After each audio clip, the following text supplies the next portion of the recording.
আজকে আপনাদের জন্য একটা ভর্তা রেসিপি নিয়ে চলে আসলাম। এই যে এই সিমের ভর্তাটা কে কিভাবে খাইছেন বা কে কিভাবে খান জানাবেন একটু। এই সিমটা ছিলার কিন্তু একটা প্রসেসিং আছে, এই যে এখানে সিমটার ভিতরে কিন্তু ছোট ছোট বিচি থাকে। বিচিগুলা মানে সিম যখন বড় হয় তখন বিচিগুলো একটু বড় হয়। বিচিগুলো ফেলে দিয়ে পরে এই যে ভিতরে পাতলা প্লাস্টিকের মতো যে পরতটা, এটা ফেলে দিয়ে পরে টুকরো টুকরো করে আমি এই যে কাঁচামরিচ দিয়ে পরিমাণ মতো পানি দিয়ে কিন্তু সিদ্ধ করলাম। মানে যে পানিটা দিব ওই পানিটা কিন্তু শুকায় ফেলতে হবে। এক্সট্রা এখানে কোনো পানি দেওয়া যাবে না। এইটা কিন্তু এভাবে পাটার মধ্যে পিষতে হবে, এখানে কোনো পানি অ্যাড করা যাবে না। তাহলে কিন্তু সিমের ভর্তাটা খেতে মজা লাগে না। সিমের ভর্তাটা একটু মিষ্টি মিষ্টি হয়। অনেকে মানে ঝাল বেশি খেতে চাইলে দিতে পারেন। কে কিভাবে খান বা কেউ খাইছেন কিনা আমাকে একটু জানাবেন। অনেকে নাকি ভাজি খায়, আমরা ভাজি কখনো খাই নাই। আর বিশেষ করে এই সিমটা কিন্তু একেবারে ছোটবেলা থেকে খাইছি তাও কিন্তু না।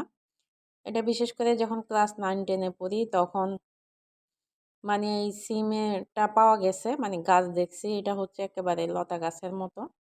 সিম ঝুলে থাকে এক থোকনার মধ্যে 8-10টা করে।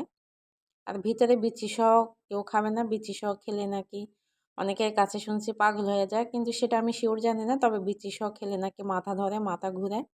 তবে বিচিটা না খাওয়াটাই ভালো। এই যে সিমটাকে আমি পাটার মধ্যে পিষে নিছি। দেখেন আমি কিন্তু পুরা পরিষ্কার করে কিন্তু মানে সিদ্ধ করছি। অনেকে নাকি শুধু সিমটাকে কেটে টুকু টুকু করে নাকি সিদ্ধ করার পরে পাটার মধ্যে পিষার সময় নাকি এগুলো পরিষ্কার করে। ওই ভেজালে আমি যাইতে চাই না, এই জন্য আমি কিন্তু আগেই সব পরিষ্কার করে সিদ্ধ করছি, যাতে আমার বাটার সময় কোনো ঝামেলা না হয়। তারপরেও দেখেন এখানে কিন্তু অনেকগুলো আঁশ উঠা আছে। আঁশগুলো কিন্তু আমি ফেলে দিছি।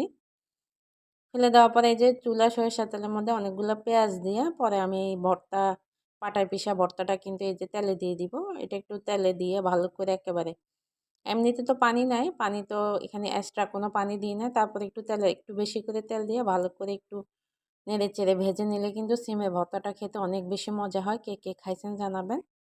সবাইকে অসংখ্য অসংখ্য ধন্যবাদ যারা এতক্ষণ ধরে আমার ভিডিওটা দেখছেন। আর কে কিভাবে খাইছেন অবশ্যই আমাকে কমেন্টে জানাবেন। আল্লাহ হাফেজ।